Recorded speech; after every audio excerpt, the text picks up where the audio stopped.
அனைவருக்கும் வணக்கம். இன்றொரு தகவல் மூலம் மீண்டும் உங்களை சந்திப்பது உங்கள் லாபி.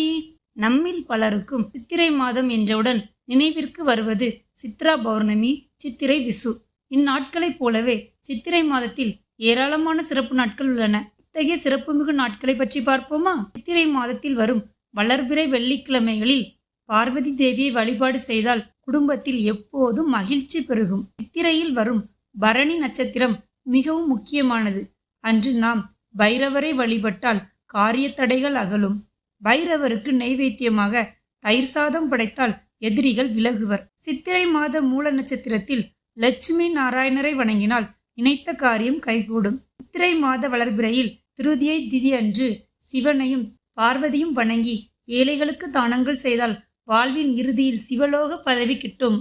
சித்திரை என்றாலே வெயிலின் தாக்கம் அதிகமாக இருக்கும். இம்மாதத்தில் நீர், மோர் தானம் செய்வதன் மூலம் நாம் செய்த பாவங்கள் விலகும். சித்திரை மாதத்தில் வரும் அமாவாசை அடுத்த திருதியை அட்சய திருதியை என்று அழைக்கின்றனர்.